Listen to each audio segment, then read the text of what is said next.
ওই এলো রে বসন্তকাল, ও যে ঋতুর রাজা। কোকিল রে, তোর সুরেলা কণ্ঠ মিষ্টি করে বাজা। বনদেবী, তোর বৃক্ষরাজিতে ফুলের আসর সাজা। ওই এলো রে বসন্তকাল, ও যে ঋতুর রাজা। তপ্ত রোদে ডালপালা সব পুড়ে হয়েছে ভাজা। দক্ষিণা বাতাস আসিয়া তারে করে দিল তরতাজা। ঋতুরাজ এলো এ খবরটি প্রজাপতিদের জানা। রাজাকে বাতাস করিবে বলিয়া রঙিন করিল ডানা। বসন্ত এলো তাই পাখি গান গায়, উড়েছে ওদের ঘুম। রাত পোহালেই মাগবে তারা বসন্ত রোদের কুমকুম। ঋতুরাজের আগমনের বার্তা মৌমাছিরা টের পেয়ে ফুলের রেণু গায়ে মেখে ছোটে বসন্তের গান গেয়ে। পাতা ঝরা ডাল আলো করে আছে থোকা থোকা সজনে ফুলে।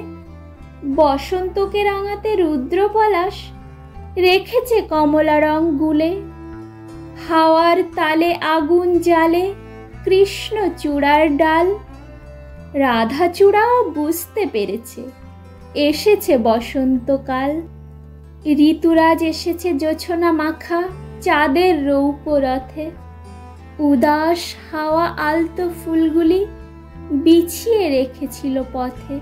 কাল বৈশাখীর ভয়ে লুকিয়েছিল শিমুল পলাশের ডাল। বসন্ত এসেছে জানতে পেরে আবির ছড়ালো লাল। বসন্তের মায়াবী ছোঁয়াটি পেয়ে হাসিছে নীল দিগন্ত। প্রকৃতি, তোমার কাল বৈশাখীকে রেখো গো একটু শান্ত। বসন্ত গোধূলি গগনে বাহারি আবির মাখিয়ে রাখে। নদীর জলের আরশিতে সে তারই প্রতিচ্ছবি আঁকে। এ আগ্রাসী ঋতু লেখক কবির মন গিলে পায় মজা। গৃহবাসী, তোরা মনের মতন আবির মেখে নে। যা যা, ওই এলো রে বসন্তকাল, ও যে ঋতুর রাজা। ওই এলো রে বসন্তকাল, ও যে ঋতুর রাজা। নমস্কার শ্রোতা বন্ধু, শুনতে থাকুন, সঙ্গে থাকুন।